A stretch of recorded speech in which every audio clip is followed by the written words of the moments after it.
لو أنزلنا هذا القرآن على جبل لرأيته خاشعا متصدعا من خشية الله وتلك الأمثال نضربها للناس لعلهم يتفكرون. الحمد لله والصلاة والسلام على رسول الله وعلى آله وصحبه ومن والاه. السلام عليكم ورحمة الله.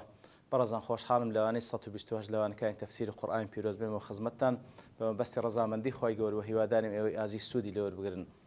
أعوذ بالله من الشيطان الرجيم. بسم الله الرحمن الرحيم. فمن بدله من بعد ما سمعه فإنما إثمه على الذين يبدلونه إن الله سميع عليم. بەڵێ خۆشەویستان لە ئاەت پێشتر خوای گەورە سوبحانەهو وتەعالە باسی لە وەسیەت کرد ئەو کەسێکەوە ماڵێکی زۆری هەیە پێش کە ظاهرەن مردنی لێ نزیک بوویتەوە وەکو گوتمان تەنفیذەن لە بۆ وەسیەتی پێغەمبەر صلی الله علیه و سلم لە بۆ حەدیثی پێغەمبەر صلی الله علیه و سلم کابرا پێشی سەرمەرجیش پێویستە بەڕاستی وەسیەتی خۆی بنووسیتەوە ئەگەر هەرنا لە سەرمەرگ کەوا هەست دەکات مردنی لێ نزیکە پێویستە وەسیەت بکە لە ماڵەکەی بەشێک لە ماڵەکەی ببەخشی لە بۆ ئەو کەسانی کەوا میراتگری نین کە دەزانی پێویستیان پێ هەیە. ئەو جا دەفەرمی فمن بدله بعد ما سمعه. ئیتر هەر کەسێک ئەو وەسیەتەی کەوا فلانە کەس کردیتی بێ بیگۆڕی، ئەین زۆر جاران هەیە کەسێکەوە لە سەرمەرگە توانای نووسینی نامینێ بە قسە وەسیەتەکە دەکات، دەڵێ مەسەلەن سێیەکی ماڵم یاخود چارێکی ماڵم یاخود پێنجیەکی ماڵەکەم یاخود فلانە مەبلەغ لە ماڵەکەم بدەنە فلانە کەسی. ئیتر کەسێک شاهێدە، ئەو کەسە شاهێدە پێویستە بە ئەمانەت ڕای بگەینی، بە ئەمانەت ئەو وەسیەتەی فلانە کەس ڕابگەینی. بەڵام کەسێک بێتن ئەو وەسیەتەی بگۆڕی لەبە مەسلحەتی خۆی لەبەر هەر شتێک بی. فمن بدله بعد ما سمعه. کەسێک بیگۆڕی لە دوای ئەوەی کەوا گوێی لە وەسیەتی ئەو کەسە بوو فإنما إثمه على الذين يبدلونه. ئەوە بەتەئکید ئیثم و گوناه و تاوانەکەی لەسەر ئەو کەسەیەکەوە دەیگۆڕی وەسیەتەکەی. کەواتە کەسێکەوە لە سەرمەرگە وەسیەت دەکا بەوەی کەوا ئەوەندە مەبلەغە لە ماڵی من لە بۆ فلانە کەس فلانە کەسەوە خێرەکەی لە بۆ دەنووسرێ، بەڵام ئەوەی کەوا دەیگۆڕی دەبێت تەمانەیەک لەوەی کەوا ئەو بەشە میراتە بدرێتە فلانە کەس، مەسەلەن بەخۆی یەک لە میراتگرەکانە دەچیتن ئەو وەسیەتەی وی دەشاریتەوە، ئەو وەسیەتەی وی باس ناکا، شاهێدی نادا، نەبادا لە حسەوی کەم بیتەوە، ئەوە فإنما إثمه على الذين يبدلون. ئەو گوناهبارە لەسەر ئەو تەبدیل و ئەو گۆڕانکاری کە لە وەسیەتەکەی کردیە. یاخود لە بۆ نمونە گوتی لەو فەرەزنا مەسەلەن ملیۆنێک لە بۆ فلانە کەسی ئەو بێتم بڵێ گوت ناوەڵە 500 لە بۆ فلانە کەسی فإنما إثمه على الذين يبدلون. ئەو جا ئەوەی دەیشاریتەوە ئەوەی دەیگۆڕی ئەوە گوناه و تاوانی دەگاتێ. کەسەکەش کەوا وەسیەتی کردیە ئەگەر جێبەجێش نەکری وەسیەتەکە ئەو ئەجر و پاداشت خۆی هەر وەردەگری، ئەو ئەجر و پاداش خۆی هەر وەردەگری. فإنما إثمه على الذين يبدلون إن الله سميع عليم. بەتەئکید بێگومان خوای گەورە سەمیع هەموو شتێک دەبیستی. تەماشاکە فمن بدله بعد ما سمعه. ئەوەی کە دەیگۆڕی لە دوایەوەکەوە گوێی لە وەسیەتەکەی بوو بەڵام دەیگۆڕی ئەوە گوناهبارە، با باشیش بزانی خوای گەورەش سەمیع سوبحانەهو وتەعالە. یعنی هەر وەکو ئەو کوو گوێی لێ بوو بەڵام گۆڕیتی، بەڵام خۆخوا سوبحانەهو وتەعالە ئەویش گوێی لێ بووە. ئەگەر وا خەیاڵ بکە بەس ئەمن لەوێندەرێ بووم لێ دەیگۆڕم کەس نازانی، بەڵام باش بزانە خواش لەوێ بووە سوبحانەهو وتەعالە سەمیعیشە سبحانه وتعالى من فوق 7 سماواته. خواي گەورە هەموو شتێک دەبیستی، هەموو شتێک دەبیستی. قد سمع الله قول التي تجادلك في زوجها وتشتكي إلى الله والله يسمع تحاوركما والله يسمع تحاوركما. ئیتر دایکمان عایشە خوای لێ ڕازی بی دەفەرمی گەورەیی لە بۆ ئەو خوای سبحانه وتعالى کە هەمووش وسع سمعه الأصوات، کەوا خوای گەورە هەموو دەنگێک دەبیستی. لەبەرەوەی دەفەرمێ ئەو ئەفتەی هاتبووکەوە لەگەڵ پێغەمبەر صلی الله علیه و سلم گفتوگۆی دەکرد، شەکوای خۆی دەکرد لە حوجرەکەی من، بەڵام هەندە بە دەنگێکی نزم قسەی دەکرد ئەمن لە ناحیەیەکی ئەو غورفەیە و حوجرەی خۆم جۆم لێ نەبوو. ئیتر خوای گەورە من فوق 7 سماوات جۆی لێ بوو. کەواتە با باش بزانین ئەو کەسەی کە دەیەوێت وەسیەتەکەی بگۆڕی لە دوایەوەکەوە جۆی لێ بووە بە هەنجەتی ئەوەی کە گوایە کەس نەیزانی با باش بزانین خوا زانیتی لەبەر خوای گەورە سەمیع خوای گەورە بیستیتی و عەلیمیشە ئاگادارە بە نیەتەکان لەبەر چی دەوێ بیگۆڕی ئیتر ئەو کەسە گوناحبارە و با لە خوای بترسێ بەڵام لە دوات دەفەرمێ فمن خاف من موص جنفا أو إثما فأصلح بينهم فلا إثم عليه إن الله غفور رحيم كواتا أوي كوا وصيتك دەگۆڕی پاشوی کواجوێ لێ بۆ گوناحبارە بەڵام لە یەک حاڵەت لەبۆی هەیە گۆڕانکاری بکە ئەویش چییە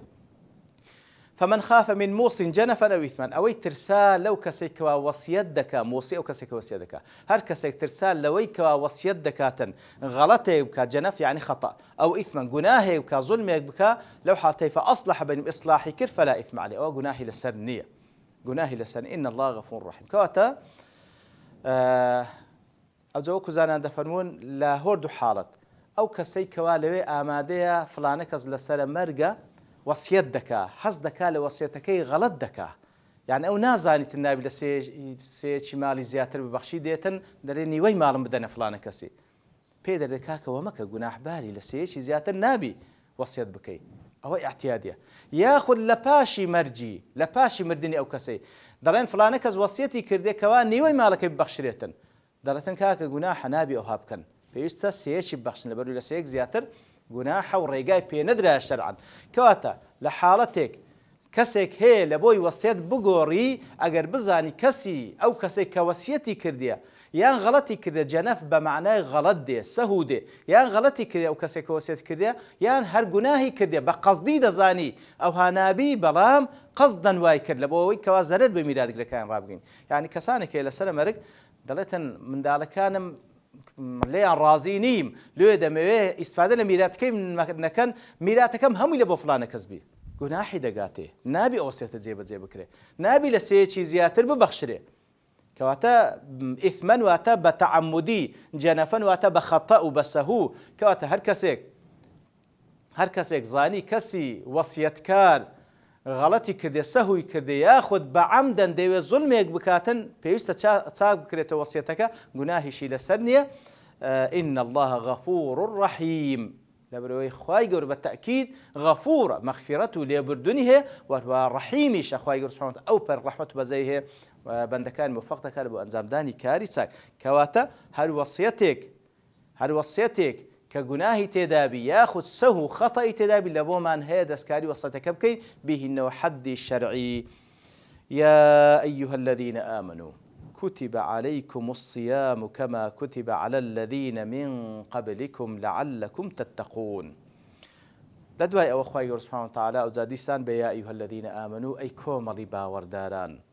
كتب عليكم الصيام لسرتان فرض كراية بروجيبا الصيام وتا الإمساك لغة كواتا خوغرتنوا وشرعنيش خوغرتنوا لهمو أوشتاني كوا روجيد دشتيني لا خواردن و خواردنوا لنزيق بونوا لقل خيزان پێویستە خۆت بگری لە نوێژی بەیانێ و هەتا نوێژی مەغریب ئەوە سیامە كتب عليكم الصيام خوای گەورە لەسەرتانی فەرز کردیە كتب عليكم الصيام كما كتب على الذين من قبلكم ئەو بە ڕۆژیبوونەش خوای گەورە لەسەرتانی فەرز کردیە هەر وەکو لەسەر ئومەتەکانی پێشین گۆشی فەرز کردبوو کەواتە خوای گەورە بە ڕۆژیبوون لەسەر ئومەتەکانی پێشی مەش فەرز کردبوو وەکو لێ لەسەر ئێمەش فەرز کردێ کاتێک کە لێرەدا دەفەرمێن كتب عليكم كما كتب على الذين من قبلكم وەکو زانان دەفەرمون کاتێک کە دەفەرمی لەسەر ئەوەی پێشین گۆش فەرزی کردبوو لە بۆ ئەوەیکەوە ئەنگۆ دڵتان پێ خۆش بی کە ئەو شتە هەر شتێک نییە لەسەر ئەنگۆ فەرز کرد لەسەر پێش ئەنگۆش فەرز کرابوو لەبەرەوەی هەر شتێک کەوا زەحمەت و مەشەقەت تێدا بێ ئەگە بزانی شتەکە عامە لەسەرت ئەهوەن دەبی ظاهیرەن بە ڕۆژی بوون ظاهرا بەڕۆژ مەشەقەتێکی تێدا خۆ بگریەوە لە خواردن و خواردنەوە و هەروەها لە نزیک بوونەوە لەگەڵ خێزان لە سبەینەوە هەتا مەغریبێ بەڵام کاتێک کە خوای گەورە کەما كتب على الذين من قبلكم ئەوەی لە پێشان گۆش بوون لە سەروانیشمان فەرز کردێ کەواتە لەسەر ئەهوەن دەبی يعني حتى لو وقت تجربة عمليش تماشى هذا مثلا بروجبون لرمضان وبروجبون لغير رمضان بروجبون لرمضان لبروي أتو مثلا لناكم مجاعي مسلماني دجي الحمد لله تماشى هم خلق بروجية لسرت خفيفة برام كاتك لباش رمضان تبي بروجبي خلق بعام بروجية أتوج بروجبي مشقتي زياتر تدا کەواتە کاتێک کە دەفەرمی ئەوانەی پێشە گۆشت لەسەری فەرزکرا لەسەر تو ئەحمونتەبی ئەوە یەک دووش کە دەفەرمی کەما کوتب علی الذین من قبلکم تاوەکو ئەو عیبادەتی کە لەسەر پێشین گۆشت فەرزکرا لەسەر بۆ گۆشتمان فەرز کرد تاوەکو ئەم گۆشت ئەو ئەجر پاداشتە بەدەستبین وەکو لەسەر ئەوانی دیکە ئەوانی ئومەتەکان پێشن گۆ بە سیام و بە ڕۆژی بوون بەدەستیان هێنا تام بە ڕۆژی بوون عیبادەتێکی زۆر گەورەیە ئەجر پاداشتێکی زۆری تێدایە لەبەرەوەی وەکو معلومە وەکو لە حەدیث صحیح پێغەمبەر داهاتێ صلی الله عليه وسلم کەوا هەموو کردەوە و چاکانی ئینسان بە مضاعفە خوای گەورە بە چەندین قات پاداش داتەوە بەلای کەمی یەک بەدا و زە لە بۆ یەک بە 700 بەڵام إلا الصوم فإنه لي وأنا أجزي به لە حەدیثێک قودسیە پێغەمبەر صلی الله عليه وسلم دەجێڕێتەوە لە خوای گەورە سبحانه وتعالى دەفەرمی هەموو کردەوەکانی بەنی ئادەم بە چەندین قات پاداش دەدرێتەوە یەک بەدا لە بۆ یەک بە 700 تەنها بە ڕۆژی بوون نەبی فإنه لي وأنا أجزي به تەنها لە بۆ منە هەر بە خۆشم دەزانم کو پاداشتی بدەمەوە زانایان کە کاتێکە لە شەرحی ئەو حەدیثێ دەفەرمون کە بە ڕۆژی بوون دەفەرمین فإنه لي بە چەند شێوەیەک لێشیان داتەوە یەک لەوانە مەسەڵەن هەندێک لەوان دەڵێن لەبەرەوەی عیباداتەکان دیکە ڕیایی تێدا دەکرێت بەڵام ئەوە ڕیایی تێدا ناکرێت یعنی مەسەڵەن کابرا دەکرێت بڵێ مەسەڵەن ئەم بە ڕۆژیمە و وەچیت کەش نان و ئاوی وەچیت کە بەدزی بخواتەوە بەڵام بە ڕۆژی بوون مادام بە ڕۆژی بووە هیچ ڕای تێدان دەبی هەر بە نان و ئاو نەخواتەوە لە سەوان لە پێستاوی خەڵکی بیان لە پێستاوی خەڵکی مەگەر کەسێک بی دیارە زۆر درۆزن بی ئیدعای هەموو شتێک بکە ئەو مەسەلەیەش دیکە هەندێک ئەو های لێکدن هەندێک دەڵێن نە کاتێک کە خوای گەورە دەفەرمی فإنه لي وأنا أجزي به مەسەلەی بە ڕۆژی بوون دەڵێ هەموو عیباداتەکانی دیکە لە بۆ غەیری خوا ئەنجام درا بەڵام بە ڕۆژی بوون لە بۆ غەیری خوا ئەنجام نەدرا بە ڕۆژی بوون لە بۆ غەیری خوا ئەنجام نەدرا لێ دەخوای گەورە دەفەرمی فإنه لي وأنا أجزي بە هەر حاڵ خوای گەورە لە حەدیثە قودسیەکەوە دەفەرمی هەموو کردەوەکانی بەنی ئادەم بە چەندین قات پاداش وەرەگرتووە یەک بەدەل بۆ یەک بە 700 تەنها بە ڕۆژی بوون نەبی فإنه لي لە بۆ منە وأنا أجزي به بە خۆشم پاداشت دەمەوە ئیتر پاداشێکی گزار زۆر تێدایە كما كتب على الذين قبلكم لعلكم تتقون كواتە ئەوەشیان وەکو ئاتەکان ولكم في القصاص حياة يا أولي الباب لعلكم تتقون چەندین ئاتی دیکە لعلكم تتقون خوای گەورە بە ڕۆژی بوونیش لەسەرمان فەرز کردێت تاوەکو مانگەینتە مەرتەبەی تەقوا کەواتە وەکو گوتمان مەرتەبەی تەقوا مەرتەبەیەکی مەقسوودە مەرتەبەیە کە پێویستە هەموو ئیماندارێک بیگاتێت تاوەکو خوای گەورە لێی قبوڵ بکات تاوەکو تام و لەزەت لە ئیمان بکات تاوەکو لە جەهەنەم نەجاتی بێت تاوەکو شاد بیتەوە باشتپان بەرین تاوەکو إلى آخره وصيتي خواه سبحانه وتعالى وصيتي بيغمبركيتي صلى الله عليه وسلم وصيتي خلفاء راشد اتق الله يعني او كسي كده خدمت بين صوت يا رسول الله اوصيني قال اتق الله يتر هو زهر مهمه كواتا بروجيبون يقل ريقاكاني دروزبوني تقوايا بروجيبون انزامداني او عبادته بمبستي دروزبوني تقوايا لدلو دورين او كسب بتكسيش متقي وخواي قورا خوشي بيه سبحانه وتعالى خواي قورا يارمتي بدا خواي قورا بشتواني بكا معيتي خواي قوري لقلبي سبحانه وتعالى لعلكم تتقون كوزانا دفرمون طبعا بروجيبون إرادة إنسان بقوة دكا خواردن و خواردنەوە لە پێشتا خێزانەکە لەگەڵ تەلەماڵێ بەڵام ئیرادەیەکی دەوێت خۆتی لێ بگریەوە هەتاوەکو ئێوارێ خۆت لەو شتە حەلالانە بگریوە تا هێوارێ ئیرادەی دەوێت خوای گەورە دەوێت ئێمە صاحب ئیرادە بین جڵەوی نەفسمان بگرین ئیتر وەکو دەفەرمون بەڕاستی بە ڕۆژی بوونە مەسەڵەن پێغەمبەر صلی الله علیه وسلم کاتێکەوە گەنجان دەفەرمی یا معشر الشباب من كان منكم يملك الباءة فليتزوج هەرێک لەنگۆ ئەوەی کەوا توانای جەستەیی و مادی هەیە با بچی ژن بینی ئەگەر نەتوانی فعليه بالصوم فإنه له وجاء با بە ڕۆژی بی لەبەرەوەی بەڕاستی بە ڕۆژی دەبتە پارێزەر بە ڕۆژی بوون دەبتە پارێزەر دەتپارێزی لە گوناه و تاوان کەواتە بە ڕۆژی بوون وەکو زانایان دەفەرمون لەبەر ئەوەی خواردن و خواردنەوە کاتێکەوە ئەتوو لە پێناوی خوای گەورە وازی لێ دەین لە فترەی سبەین و هەتا ئێوارێ دەبیتە مای ئەوەی کەوا مەسالیکی شەیطان طبعا مسالك الشيطان وتريروي الشيطان لنا ولا شيء إنسان تسيا وكو بيان صلى الله عليه وسلم دفرمي فإن الإنسان يجري من بني آدم مجرى الدم واتا شيطان لنا ولا شيء إنسان دا صورته وكو خين كواتا لدماركاين دا صورته كاتك خواردنو وش أتواز لديني أو فتري يتر مجراي دم خين بابلين لنا ولا شد طبعا مجراي كان تەنگتر دەبیتەوە واتە تەسکتر دەبیتەوە بە پێچەوان و کاتێک کە زۆر تێر دەبی خینەکان زۆر بە گوڕوتین زیاتر حرەکە دەکەن فراوانتر دەبیتن لێرە کاتێکەوە ئینسان تێرتر دەبێت ئەو جا زیاتر با بڵێن حەزی لە بۆشتی حرام و یاخود حەزی لە بۆ شەهوەتی زیاتر دەچی بەڵام بە پێچەوانەوە بە ڕۆژیبوون ئەو مەسلەکی شەیطان لەناو لاشت تەنگ دەکاتەوە لۆیە لە نەتیجەدا مەیلت لە بۆ خراپە کەمتر دەبیتن دڵت نەرمتر دەبی هەست بە ئێش و ئازاری فەقیران دەکەی و دەبتەمای ئەوەی کەوا زیاتر ببەخشی ئیتر چەندین فەوائیدی دیکە بەڵام لە هەمووی مهمتر لەعەلەکم تەتەقونە بە ڕۆژی دەبی لە پێناوی خوای گەورە تاوەکو تەقوان ناو دڵ و دەروون دروست بی تاوەکو تەقوا لە دڵ و دەروونت دروست بی وەکو وەتمان ئەو هەم بەروبوومەی تەقوا کەواتە تەقوا شتێکی مەقسوودە ئیتر هەموو ئەنجامدانی عیباداتەکان دەبیتەمای دروستبوونی تەقوا بە تایبەتی یەک لەوانە بە ڕۆژیبوونە کە وەکو خوای گەورە لێرەدا دەفەرمی سبحانه وتعالى لعلكم تتقون ئەو بە ڕۆژیبوونی کە خوای گەورە لەسەرمان فەرز کردە چەندە ئەیامە معدودات چەند ڕۆژێکی ژمێردراوە لەبەر وەکو وتمان بە ڕۆژیبوون تەکلیف و مەشەقەتش لەسەر نەفس تێدا خوای گەورە دەوێت لەسەرمە تەخفیف بکە یەکەم جار فەرمووی ئەوە کە لەسەر گۆ فەرز کرا بەس لەسەر گۆ فەرز نەکرا لەسەر ئومەتەکان پێشین گۆش فەرز کرا دوای ئەو ڕێگای دروستبوونی تەقوایە خوای گەورە چی ئیشی بەمە نییە کەوە ئەمە خواردنەوە واز لێبینین خۆ وەالعیاذ بالله چ مەسلحەتێک بەخوا ناگە هەموو عیباداتان لەسەرمان فەرز کردێ بەختەوەری خۆمان تێدا لە دنیا و لە قیامەت ئیتر لەسەر ئومەتەکان پێشەن گۆش فەرز کرابوو و هەروەها تاوەکو هەر لەسەرمە تەخفیف کە دەفەرمی چەند ڕۆژێکی دیاریکرا و ژمێردراوە کەواتە لە